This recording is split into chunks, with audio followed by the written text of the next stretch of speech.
विशेषमा विशेष कुराकानी गर्नको लागि हामी टाढाबाट अतिथि बोलाइसकेका छौँ। त्यति हो, तपाईँले एउटा काम गर्नुपर्नेछ, हेर्ने र सुन्ने प्रयास गर्नुपर्नेछ।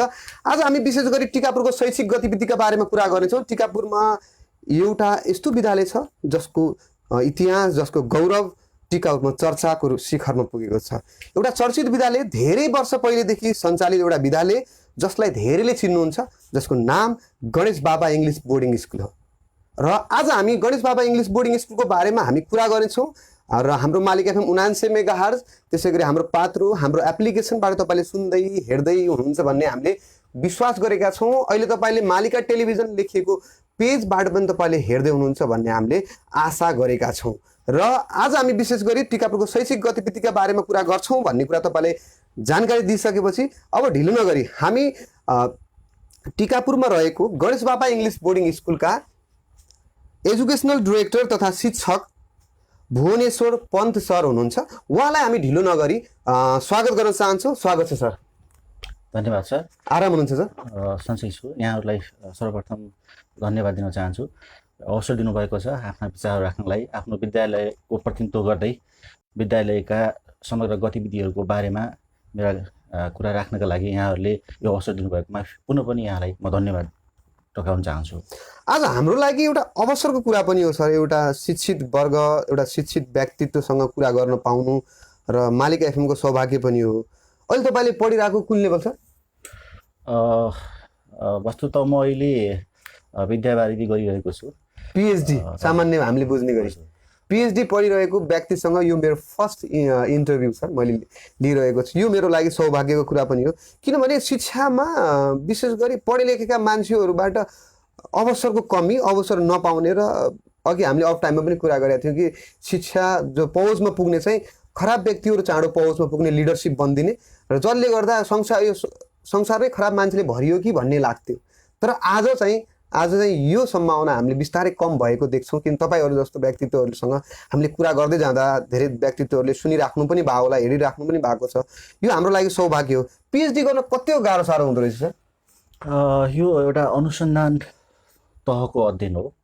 यसमा गहिरो अध्ययन र अनुसन्धानको आवश्यकता पर्छ, र गहिरो अध्ययन र अनुसन्धान गरिसकेपछि अनुसन्धान प्रश्न अनुसार हामी अनुसन्धानले खोजेको कुरामा पुग्छौँ।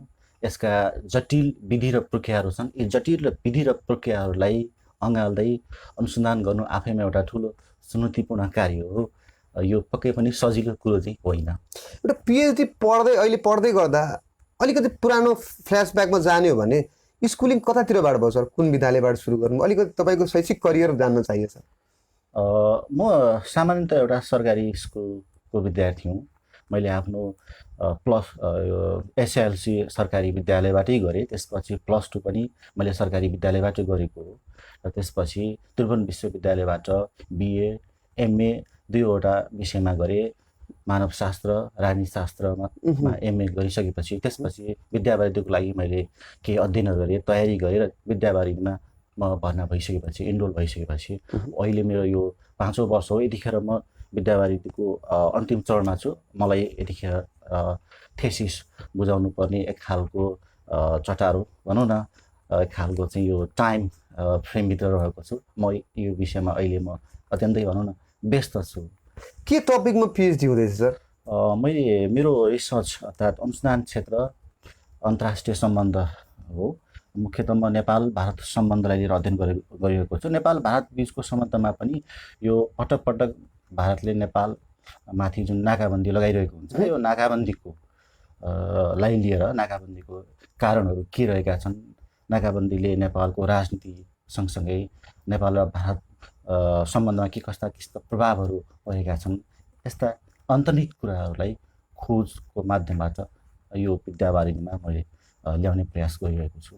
भारत र नेपालको शिक्षाको विकास क्रम, त्यहाँको सरकारी विद्यालयको अवस्था उस्तै होला सर? समग्रमा भन्नुपर्दाखेरि दक्षिण एसियाको शैक्षिक भनौँ न समग्र सामाजिक, आर्थिक, शैक्षिक अवस्थामा एउटा समानता पाइन्छ। त्यति असमान किसिमको त एउटा भ्यारिएसन, डिफ्रेन्सेस त छैन। शिक्षामा पनि त्यो खालको समानता देखिन्छ, शैक्षिक प्रणालीमा, शैक्षिक पद्धतिहरूमा देखिन्छ। यद्यपि केही भिन्नता त छन्, किनभने भिन्नता हुनुको पछाडि राजनैतिक जुन व्यवस्था हुन्छ, राजनीतिक व्यवस्थाको एउटा प्रभाव पनि शिक्षामा पर्छ होइन।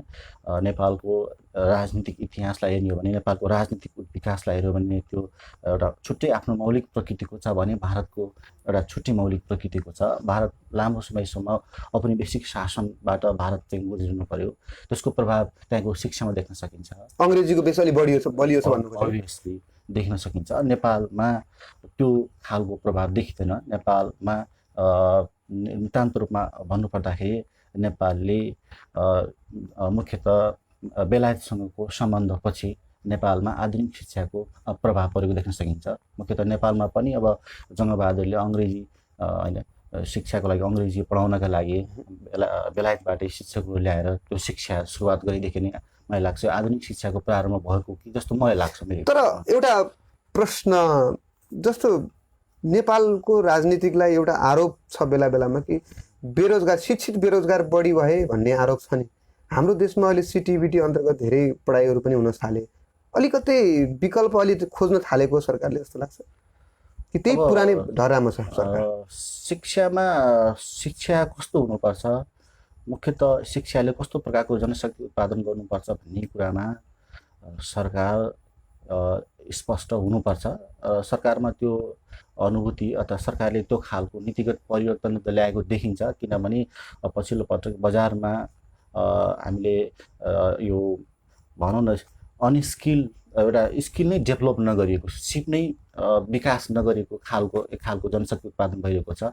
अब सिपमूलक जनशक्तिको होइन समयमा नै उत्पादन गरेन भने, त्यो खालको जनशक्ति उत्पादन गरेन भने समग्रमा देशको आर्थिक विकासका कुराहरू पछि पर्न सक्छन्।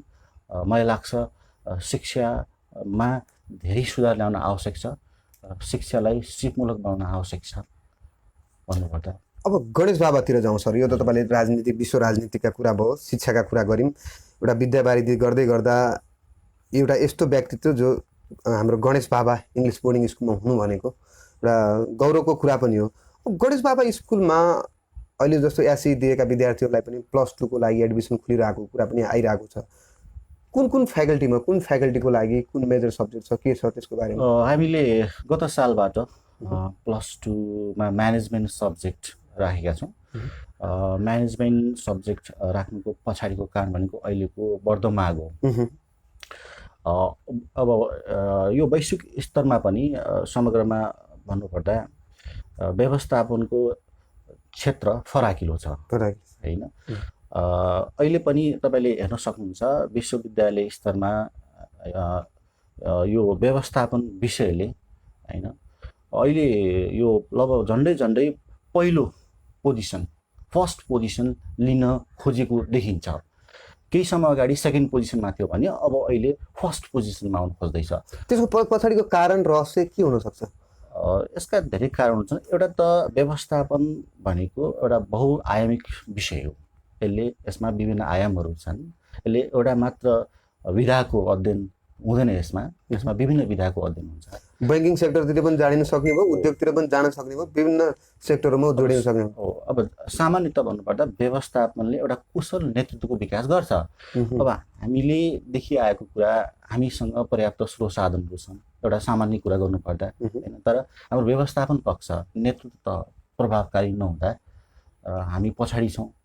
नेपाल जस्ता कतिपय अल्पविकसित राष्ट्रहरू पछि पर्नुको कारण त व्यवस्थापनको कमजोरी त हो नि त। त्यही भएर व्यवस्थापन भनेको कुरा होइन एकदमै महत्त्वपूर्ण हुन्छ। त्यही भएर व्यवस्थापन को विषयलाई लिएर अहिले होइन समग्र भनौँ न क्षेत्रमा एक खालको भनौँ न बहस छ, एक खालको माग छ। व्यवस्थापन यो बिजनेस सेक्टर मात्र होइन, जुनसुकै सेक्टरमा जानुहोस् न, एउटा व्यवस्थापनसँग सम्बन्धित आधारभूत सिप र होइन क्षमताको विकास भएको मान्छेको आवश्यकता छ। तर हामीले के सोच्यौँ भन्दा एउटा त स्कोप पनि यसको राम्रो छ र हामीसँग स्थानीय स्तरमा हुनुभएका जनशक्तिहरूले पनि यो विषयको गुणस्तर कायम गर्नका लागि उहाँहरूले योगदान दिन सक्नुहुन्छ भन्ने लागेर हामीले यो विषय चाहिँ प्रारम्भ गऱ्यौँ, विषय सुरुवात गऱ्यौँ। तपाईँको मनैबाट यस्तो के प्लान सोच के छ गणेश बाबा म आइपुगेँ अब गणेश बाबामा हुँदा मैले गणेश बाबा स्कुलमा यो गर्न सक्छु भिजन बनाउनु भएको छ? अब मैले भन्नुपर्दा मैले मात्र त्यो भनेर हुँदैन। हाम्रो समग्र एउटा टिम छ। त्यो टिमको एउटा उद्देश्य के हो भने गणेश बाबालाई एउटा प्रतिस्पर्धी शैक्षिक भनौँ न उत्कृष्ट शैक्षिक केन्द्र बनाउनुपर्छ।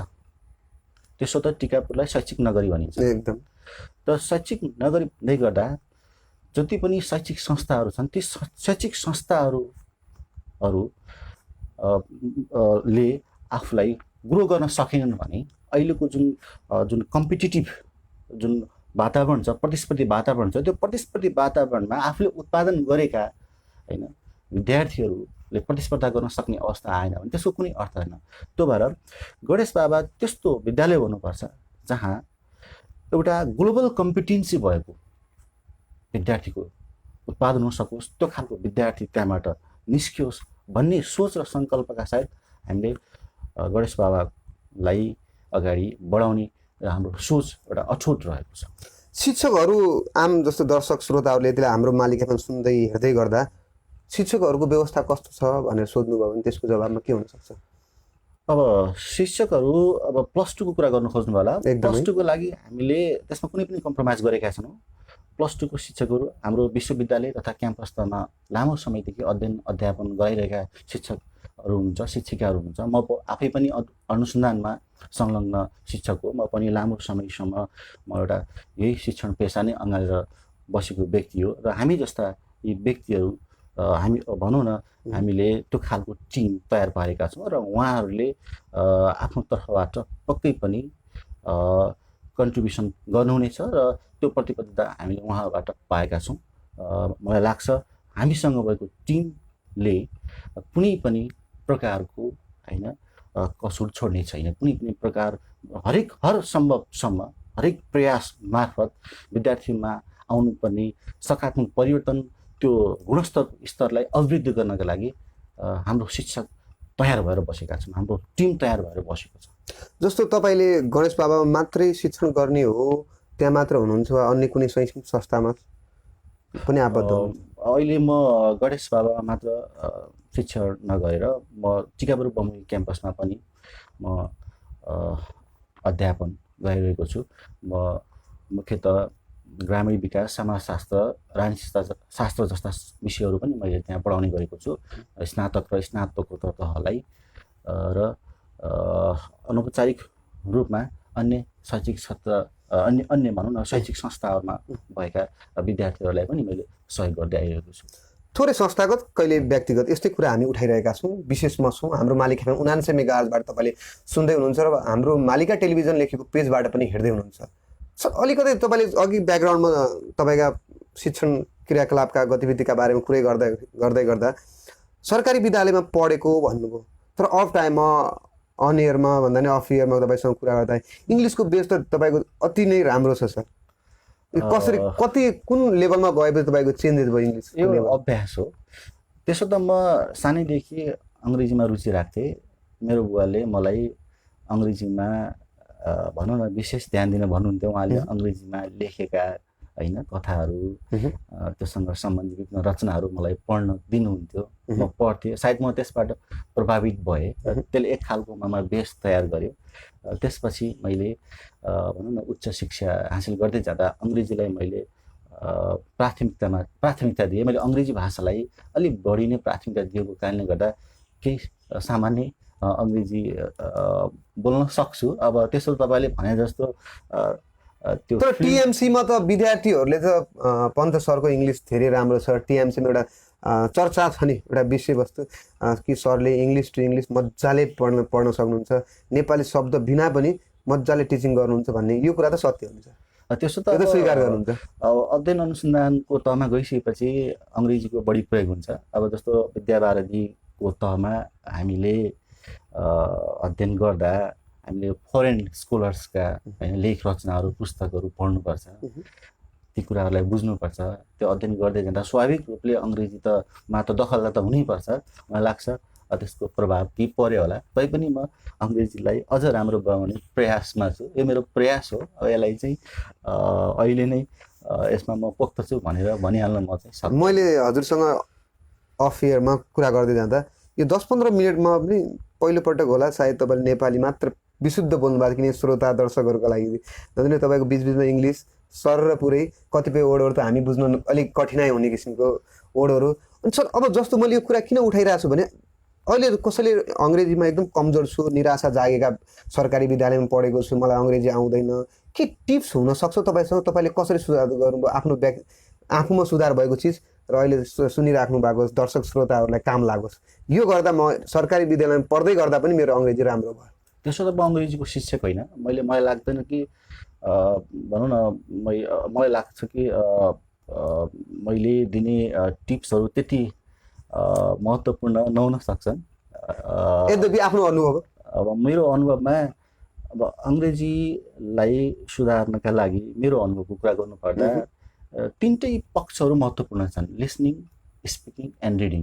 यो लिसनिङ, स्पिकिङ र रिडिङ होइन, यो तिनटै कुरालाई सामान्यत रूपमा अगाडि नबढाएसम्म अङ्ग्रेजीको अथवा कुनै पनि भाषा भनौँ न, भाषाको विकास हुन सक्दैन। यी तिनटै कुरालाई सामान्य रूपमा समान रूपले हामीले इम्फसाइज गर्न सक्यो भने, जोड दिन सक्यो भने बन्न सक्छ। त्यसो त हामीले अनौपचारिक समयमा पनि हाम्रा व्यक्तिगत होइन जुन अफ टाइमका कुराहरू हुन्छन्, हामीले अङ्ग्रेजीको प्रयोग गरिरहेका हुन्छौँ होइन। अब त्यसमा केही अझ हामीले कन्सर्न राख्ने हो भने होइन, केही अझ बढी फोकस गर्ने हो भने विकास हुन्छ, नहुने चाहिँ होइन। अब अर्को पाटो मलाई लाग्छ अङ्ग्रेजीलाई सुधार गर्नुपर्ने अर्को पाटो भनेको मलाई लाग्छ पत्र पत्रिकाहरू, अङ्ग्रेजीमा प्रकाशित भएका पत्र पत्रिकाहरूलाई पनि हामीले नियमितमा अध्ययन गर्ने बानीको विकास गर्यो भने तपाईँले अङ्ग्रेजी भाषालाई केही हदसम्म सुधार गर्न सक्नुहुन्छ। यो एउटा निरन्तरतामा तपाईँ कति निरन्तरता दिनुहुन्छ, how far you give the continuity, that is the main right thing. अब तपाईँले जे सोच्नु भएको छ ती सबै चिजहरू गर्न सकेला जस्तो लागेको छ गणेश बाबामा सर? अब चुनौतीहरू छन्, नभएका होइनन्, तर सबैभन्दा ठुलो कुरा भनेको आत्मविश्वास हो र अर्को प्यासन पनि हो होइन। म गर्न सक्छु, यो सम्भव छ भन्ने खालको आत्मविश्वास र अठोट लिएर हिँड्न सक्यो भने र त्यही प्रकारको चरित्रको पनि विकास गर्दै गयो भने यो सम्भव छ। सोचाइ एउटा, चरित्र अलग रह्यो भने त्यो हुँदैन। सोचाइ अनुसार चरित्र र व्यवहारको समायोजन हुन सक्नुपर्छ, तालमेल हुन सक्नुपर्छ। त्यो कुरामा म सजग छु। लम्की क्षेत्रबाट कसैले म आफ्नो छोराछोरी गणेश बाबा पनि पढाउँछु भनेर भन्नुभयो भने तपाईँ कसरी विशुद्ध उहाँहरूलाई ढुक्क बनाउन सक्नुहुन्छ? के कारणले गणेश बाबामा आए तपाईँको बच्चाहरूको +2 को भविष्य एकदम उज्जवल हुन्छ, राम्रो ज्ञान पाउँछन् भन्नुहुन्छ? अब हेर्नुहोस्, मैले यहाँ आइसकेपछि मैले भन्ने कुरा के हो भने सिकाइ भनेको समानतामूलक हुनुपर्छ, समान हुनुपर्छ। अब एउटा विकृति देखेको छ प्राइभेट स्कुलहरूमा, एकदम सर, नतिजाका लागि अलिकति राम्रा विद्यार्थीहरूलाई फोकस गर्ने, उनीहरूलाई विशेष केयर गर्ने र अन्य विद्यार्थीको हकमा त्यो खालको स्पेसल केयर एन्ड अटेन्सन नहुने के। एकदम। तर म एउटा कुरामा विश्वस्त के छु भने र विश्वास के दिलाउन चाहन्छु भने हामी कहाँ त्यो प्रकारको बायस हुँदैन। हामीले सम्पूर्ण विद्यार्थीहरूलाई समान रूपले हेर्छौँ, समान अवसर दिन्छौँ, समान हाम्रो इफोर्ट रहनेछ। मलाई लाग्छ योभन्दा बढी मैले भनिराख्नुपर्छ जस्तो मलाई लाग्दैन। तर शिक्षकहरूले चाहिँ मानौँ विद्यालयको एउटा स्टुडेन्टलाई के भनिन्छ भने विद्यार्थीहरूलाई कि टप भयो भने टप 10 राम्रा भएपछि हामीले पढाएर बनेका हुन्, तर फेल भएपछि पढ्दै पढ्दैन भने सबै दोष विद्यार्थीको मात्र हुन्छ जस्तो लाग्छ तपाईँलाई रिजल्टमा? त्यसो त अब विद्यार्थीको मात्र दोष त हुँदैन। विद्यार्थी भनेको शिक्षकको प्रतिबिम्ब हो, रिफ्लेक्सन हो। हाम्रा हरेक गतिविधिहरू, हाम्रो सोचाइको स्तर, चेतनाको स्तर शिक्षकमा भएको भनौँ न, यी कुराहरू विद्यार्थीमा देखिने हो। त्यो भएर पहिलो त विद्यार्थी विद्यालयमा आइसकेपछि बुझ्नुपर्ने कुरा के हो भने शिक्षक सम्पूर्ण रूपमा जिम्मेवार हुन्छ। शिक्षक भनेको सबै थोक हो, फेसिलिटेटर पनि हो, सहजकर्ता पनि हो, सहज होइन। त्यसपछि एउटा अनुसन्धानकर्ता पनि हो, शिक्षक भनेको होइन। यो सम्पूर्ण तवरबाट शिक्षकले भूमिका खेल्न सक्यो भने विद्यार्थीमा परिवर्तन आउँछ। परिवर्तन नआउने होइन, किनभने पेसाको दृष्टिकोणले भन्ने हो भने एउटा शिक्षकको धर्म भनेको नै विद्यार्थीमा सकारात्मक परिवर्तन ल्याउने, विद्यार्थीमा सिकाइ जसरी पनि हुनुपर्ने मर्मबाट चल्न सक्नुपर्छ। त्यो कुरामा शिक्षक सजग हुन सक्यो भने मलाई लाग्छ विद्यार्थीलाई दोष दिनुपर्ने ठाउँ आउँदैन। तर कक्षा कोठामा कहिलेकाहीँ हुन्छ नि यो त फेलै भइहाल्छ, यसको कामै छैन भन्ने बढी कुरा हुन्छ र 2-4 जनाको मात्र तारिफ गरेर स्कुलको नाम त्यसले 2-4 जनाले रोशन गर्ने, यति आए 4 GPA यति जनाले ल्याए भन्ने 2-4 जनाको नाममा मात्र स्कुल चलाएको हुन्छ र बाँकी पनि त त्यसमै लगानी लागेको हुन्छ। बाँकी अभिभावक पनि आफ्ना विद्यार्थी त्यो लेभलमा पुगुन्, सबैले 4 GPA नल्याए भने एउटा लेभलमा त पुगुन्न। हो, मैले यो कुरा चाहिँ हजुरलाई अघि भर्खरै भने कि यो एउटा विकृति हो, शैक्षिक क्षेत्रमा देखेको एउटा ठुलो विकृति हो, स्पेसली तपाईँको निजी होइन विद्यालयहरूमा देखेको विकृति हो। त्यो हट्न आवश्यक छ। त्यो हट्छ त गणेश बाबामा? अब एउटा भनिन्छ कि त्यो हट्नुपर्छ, किनभने we must not run after the marks, right? We have to run after the remarks too. Remarks पछाडि पनि दौड्नु पऱ्यो होइन। त्यो भएर यो कुरामा हामी कन्सियस छौँ। सबैभन्दा ठुलो कुरो के हो भने हामी कति सचेत छौँ, हामी कति कन्सियस छौँ, कति जानकार छौँ भन्ने कुरा ठुलो कुरा हो। हामी सचेत छौँ, तसर्थ हामी यी कुराहरूलाई हाम्रो विद्यालयबाट निषेध गर्नुपर्छ। कसरी निषेध गर्ने भन्ने कुरामा हामीले त्यही अनुसारको रणनीति अवलम्बन गर्छौँ। यसमा म यहाँहरूलाई विश्वस्त दिन चाहन्छु। कति वर्ष शिक्षण पेसामा आबद्ध भएको? त्यसो त धेरै लामो समय, कति सालदेखि त छैन। अब तपाईँले सोधिहाल्नुभयो शिक्षण पेसामा आबद्ध भएको। म 12 क्लास पढ्दाबाट नै हो टिचिङ गर्न लागेको हो र 12 क्लास पढिसकेपछि भनौँ न 12 क्लासबाटै यो अहिलेसम्म विद्यावृत्ति गर्दैछु। अब यो शिक्षण पेसालाई अँगाल्दै भनौँ न म अध्यापनमा पनि सक्रिय भएको छु, संलग्न भएको छु। अब यसो अब सरसर्ती भन्नुपर्दाखेरि हुनसक्छ मलाई लाग्छ अब 14-15 वर्ष अघि जस्तो लाग्छ। 14-15 वर्षको यो आफ्नो अनुभवलाई एकै सारमा भन्ने हो भने शिक्षक कस्तो हुनु पर्दो रहेछ? अब शिक्षक भनेको अत्यन्त सकारात्मक हुनुपर्छ।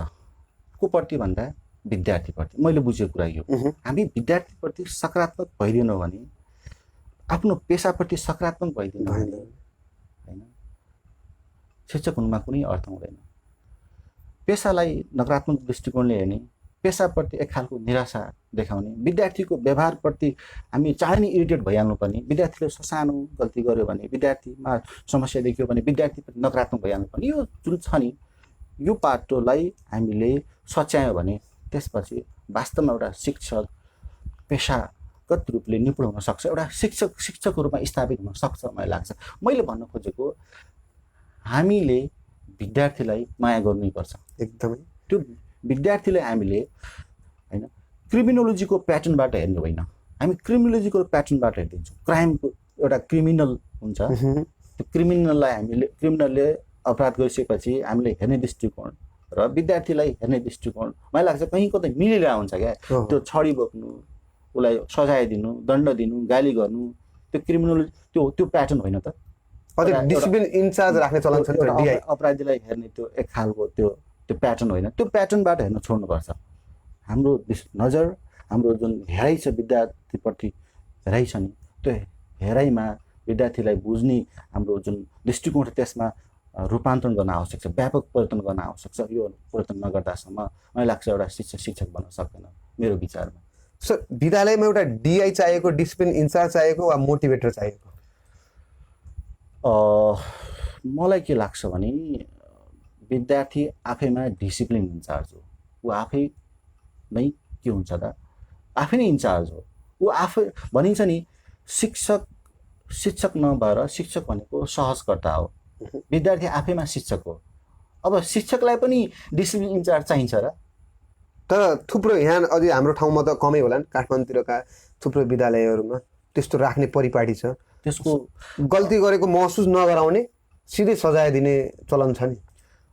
अब मैले भन्न खोजेको तपाईँलाई शिक्षा क्षेत्रमा जसरी शिक्षा क्षेत्रलाई सञ्चालन गर्नु पर्थ्यो, जसरी सिकाइ हुनु पर्थ्यो, जुन तौरबाट विद्यालयहरू सञ्चालन हुनु पर्थ्यो त्यो तौरबाट सञ्चालन हुन सकेन। विद्यार्थी नियन्त्रणभन्दा बाहिर गयो।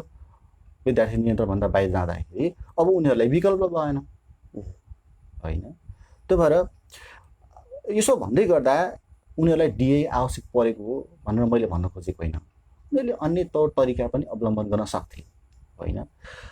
छन् धेरै विधिहरू छन्, तरिकाहरू छन्, खोज हुनु पर्यो, अनुसन्धान हुनु पर्यो होइन। तर विद्यार्थीलाई डिए राखेर होइन एउटा अपराधीलाई जसरी ट्रिट गरिन्छ त्यो ढङ्ग र त्यो तौरबाट ट्रिट गर्दा त्यसको इम्प्याक्ट न त त्यो विद्यार्थीको जीवनमा राम्रो पर्ने हो, न त त्यसको इम्प्याक्ट समाजमा नै पर्ने हो। मलाई लाग्छ त्यसले एक खालको विकृति ल्याउँछ जस्तो लाग्छ, मेरो विचार तपाईँले। अब अभिभावकको केही अंशको धार यस्तो छ कि उहाँहरू राख्नुहुन्छ कि यो शिक्षक, यो प्राइभेट स्कुलका शिक्षकहरूप्रति उहाँ अभिभावकहरूको त्यति पोजिटिभ धार छैन नि एक किसिमको, कि यो पेसा त्यति हामीले गौरव गर्ने किसिमको पेसा बनाइएको छैन। समाजका केही मान्छेहरूले एक किसिमको अवमूल्याङ्कन गर्ने किसिमको छ नि हामीलाई। सर यो वास्तविकता हो, किनभने एउटा तितो सत्यता पनि हो कि प्राइभेट स्कुलमा शिक्षक हायर हुँदा, शिक्षकको नियुक्ति हुँदा भनसुनको आधारमा होइन, नजिक फलानु अध्यक्षको नजिक, प्रिन्सिपलको नजिक होइन, त्यसको आधारमा हुन्छ नि। एउटा यसले गर्दा यो समस्या ल्याएको मलाई लाग्छ। त्यो भएर मैले मेरो स्कुलमा भन्ने गरेको छु, मैले भन्छु अबका दिनमा हामीले शिक्षक नियुक्ति गर्नु पर्यो भने हामीले भ्याकेन्सी अनाउन्समेन्ट गर्नुपर्छ। शिक्षकलाई स्वस्थ भनौँ न, स्वस्थ प्रतिस्पर्धा मार्फत है शिक्षकको चयन गर्नुपर्छ, नियुक्ति गर्नुपर्छ। होइन भने विद्यालय त्यहीबाट विद्यालयको अवस्था नाजुक हुन थाल्छ। जब अयोग्य शिक्षक विद्यालयमा प्रवेश गर्न थाल्छ त्यही दिनबाट विद्यालयको भनौँ न एक खालको चाहिँ ह्रासोन्मुख, विद्यालयका शैक्षिक गतिविधिहरू र समग्र गतिविधिहरू ह्रासोन्मुख हुँदै जान्छन् भन्ने मेरो चाहिँ ठहर हो। दर्शक तथा श्रोताहरू, हामी अहिले विशेषमा छौँ मालिक एफएम 79 मेगाहर्टबाट तपाईँ सुन्दै हेर्दै हुनुहुन्छ। आज हामी विशेष गरी हाम्रै छिमेकी नगरपालिका भनेपछि टिकापुर नगरपालिकामा रहेको गणेश बाबा इङ्ग्लिस बोर्डिङ स्कुलका एजुकेसनल डाइरेक्टर तथा शिक्षक भुवनेश्वर पन्त सरसँग हामी कुरा गर्दैछौँ। उहाँ लामो समयदेखि शिक्षण पेसामै आबद्ध हुनुहुन्छ, अहिले विद्यावारिधि गर्दै हुनुहुन्छ र उहाँका अनुभवहरू र किन गणेश बाबा इङ्ग्लिस बोर्डिङ स्कुलमा अध्ययन गर्ने त त्यही कुराहरूमा आज हामी विशेष गरी केन्द्रित छौँ। उहाँका जीवन भोगेका कुराहरू, उहाँले शिक्षामा देखेका सम्भावनाहरूको खोजी गरिरहेका छौँ र यो विशेषमा अब हामी अलिकति फरक धारमा जाउँ सर। फेसिलिटीका कुरा गरौँ न। के फेसिलिटी तपाईँ कहाँ गएको बच्चाले पाउन सक्छ +2 मा पढ्दै गर्दा? ओके, अब एउटा +2 शिक्षाका लागि आवश्यक पनि जति रिक्वायरमेन्ट्सहरू हुन्छन् त्यो रिक्वायरमेन्ट्स हामीले मेन्टेन गर्ने प्रयास गरेका छौँ। त्यो रिक्वायरमेन्ट्सहरूमा पहिलो त स्कलरसिपको कुरा रहेको छ, छात्रवृत्तिको व्यवस्था हामीले गरेका छौँ। विद्यार्थीको भनौँ न जिपिए अनुसार विद्यार्थीलाई छात्रवृत्ति हामीले दिन्छौँ है। त्यसपछि अर्को कुरो भनेको लाइब्रेरी र ल्याबोरेटरीको कुरा हो। हामीले लाइब्रेरी र ल्याबोरेटरीको पनि हामीले स्थापना गरेका छौँ। विद्यार्थीलाई आवश्यक पनि रेफरेन्स बुकहरू, टेक्स्ट बुकहरू हामीले सक्दो हामीले व्यवस्था गरेका छौँ। र त्यसपछि हामी कहाँ अब यो म्यानेजमेन्ट भएको कारणले गर्दा कम्प्युटर साइन्सको कुरा पनि रहन्छ। त्यही भएर कम्प्युटर ल्याबको पनि हामीले व्यवस्था गरेका छौँ। प्रति विद्यार्थीलाई एउटा कम्प्युटर पुग्ने गरी हामीले कम्प्युटरको व्यवस्था पनि गरेका छौँ।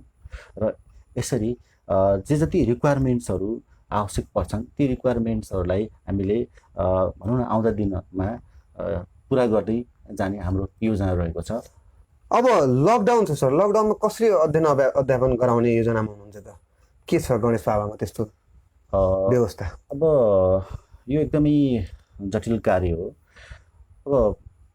अब लकडाउनको समयमा हामीले अनलाइन कक्षालाई प्राथमिकता दिएका छौँ। यद्यपि अनलाइन कक्षाले जुन विद्यालय शिक्षाका जुन रिक्वायरमेन्ट्स हुन्छन् त्यो विद्यालय शिक्षाका रिक्वायरमेन्ट्सहरू पुरा गर्न नसकेको भन्ने खालका कुराहरू अनुसन्धानकर्ताबाट अध्ययनकर्ताहरूबाट आएका छन्। त्यो भएर यो चुनौतीपूर्ण छ। त्यही भएर खैर यी चुनौतीका बावजुद पनि योभन्दा अर्को उपयुक्त विकल्प छैन। हामीले अब विकल्प छैन, चुनौतीका बावजुद पनि होइन, हामीले अनलाइन कक्षालाई प्रभावकारी बनाउनका लागि हामीले विभिन्न भनौँ न एपको प्रयोग गरेका छौँ। त्यो एपको माध्यमबाट हामीले विद्यार्थीलाई जोड्छौँ र विद्यार्थीले सहज रूपमा अनलाइन कक्षा लिन पाउने गरी त्यो एपको व्यवस्था गरिएको छ। र साथसाथै अब यहाँनिर हामीले अध्यापन गराउँदै गर्दा विद्यार्थीलाई अतिरिक्त खोज र अनुसन्धानमा पनि उनीहरूलाई हामीले जोड दिन्छौँ। अनलाइन कक्षामा शिक्षक केन्द्रित भइदिँदा अनलाइन कक्षाको प्रभावकारिता देखिएको छैन। तपाईँ विद्यार्थी केन्द्रित हुनुपर्छ, विद्यार्थीलाई खोज अनुसन्धान जस्ता कार्यहरूमा संलग्न गराउनुपर्छ र त्यो गराउन सकियो भने अनलाइन कक्षा प्रभावकारी हुन सक्छ भन्ने हाम्रो विश्वास हो। कतिको छलफल हुन्छ सर तपाईँको विद्यालयमा गणेश बाबामा शिक्षकहरू बिचको कोलाबोरेसन डिस्कसन कतिको हुन्छ? अब हामीले यसलाई प्रमुख विषय बनाएका छौँ। भनिन्छ नि बाधे बाधे जायदे तत्त्व जति बहस गर्न सकिन्छ, जति हाम्रा गतिविधिहरूमा हामीले समीक्षा गर्न सक्छौँ, हामी त्यति नै स्पष्ट हुन्छौँ, हाम्रो दृष्टिकोण त्यति नै स्पष्ट हुन्छ भन्ने कुरामा त्यसमा दुई मत छैन। त्यो भएर हामीले पिरियडिकल्ली सम्पूर्ण शिक्षकहरूसँग भर्चुअली भए पनि हामी संवाद गर्छौँ। स्कुलका विभिन्न गतिविधिहरूमा हाम्रो एक खालको चाहिँ मूल्याङ्कन हुन्छ, बहस हुन्छ। र अर्को कुरा हामीले एउटा गरेको भनेको हामी जिम्मेवारी बोकेका शिक्षकहरू, जिम्मेवारी भनौँ न पदमा बसेका शिक्षकहरूले हामीले अनिवार्य रूपमा विकली भर्चुअली भए पनि मिटिङमा बस्नुपर्ने, छलफल गर्नुपर्ने र समग्र विद्यालयको गतिविधिहरूमा एसेसमेन्ट गर्नुपर्ने भन्ने खालको हाम्रो बिचमा त्यो योजना, त्यो स्ट्राटेजी छ र त्यसलाई हामीले अवलम्बन गर्दै गइरहेका छौँ। हामी निकै अन्तिममा आइपुगेका छौँ सर, कार्यक्रमको अन्तिमतिर छौँ। यो आदरणीय दर्शक श्रोता जसले हेरिराख्नु भएको छ, अभिभावक हुनुहुन्छ होला, कोही विद्यार्थी हुनुहुन्छ होला, उहाँलाई तपाईँको के हुनसक्छ शब्द? मुख्यतः दुई तिनवटा कुराहरू छन्। एउटा कुरा के हो भने तपाईँले आफ्नो नानी बाबुहरूलाई, अभिभावकलाई भन्नुपर्दा नानी बाबुहरूलाई विश्वास गर्नुहोस्, नानी बाबुहरूलाई साथ दिनुहोस्। नानी बाबुहरूले गल्ती गरेको छ भन्दामा उप्रति नकारात्मक नभइदिनुहोस्। जब तपाईँको नानी बाबुले गल्ती गर्छ नि त्यतिखेर तपाईँको साथ उसले खोजिरहन्छ। तपाईँले त्यहाँनिर साथ दिनुभयो भने उसमा अझ नकारात्मकता थपिन्छ र उसको व्यवहार अझ जटिल बन्न सक्छ। यो कुरालाई ख्याल गरिदिनुहोस्। र अर्को पाटो रह्यो तपाईँले सिकाएको कुरा, पढाएका कुराहरू रह्यो। अब पढाएका कुराहरूमा अहिलेको कन्टेक्स्टमा वैकल्पिक सिकाइको आवश्यकता छ। अब यतिखेर हामी भौतिक माध्यमबाट, भौतिक कक्षाको माध्यमबाट यो कक्षा सञ्चालन अथवा सिकाइ गर्न सकिने अवस्थामा छैनौँ। त्यो भएर जसरी भए पनि नानी बाबुहरूलाई अनलाइन कक्षामा जोडिदिनुहोस्, अनलाइन कक्षाको लागि वातावरण बनाइदिनुहोस्। त्यसका लागि यहाँहरू सकारात्मक भइदिनुहोस् भन्ने म उहाँहरूले आग्रह गर्न चाहन्छु।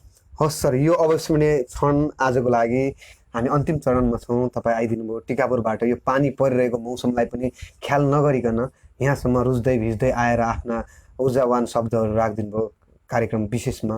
हजुरलाई विशेष धन्यवाद दिन चाहन्छु। धन्यवाद नेता सर, यहाँले मलाई यो अवसर दिनुभएकोमा यहाँलाई म सहृदय धन्यवाद दिन चाहन्छु। फेरि पनि यहाँबाट यो अवसर प्राप्त हुनेछ भन्ने आशा राख्दै बिदा हुन चाहन्छु। हस्, धन्यवाद। धन्यवाद।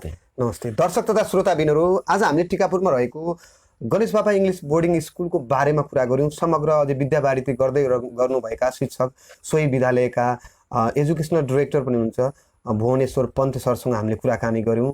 अहिलेसम्म सुन्ने हेर्ने दर्शक श्रोताहरूलाई विशेष धन्यवाद दिँदै, टेक्निसियन मित्र ज्योतिलाई विशेष धन्यवाद दिँदै, अनि बसन्त सरलाई पनि स्पेसल धन्यवाद दिँदै, आदरणीय अतिथिलाई विशेष धन्यवाद दिँदै, दर्शक श्रोतालाई पनि धन्यवाद दिँदै आजको यो बसाइबाट म नेत्र डाङ्गी बिदा हुन चाहन्छु। हस्त, धन्यवाद, नमस्कार। तपाईँको जीवन सफल रहोस्।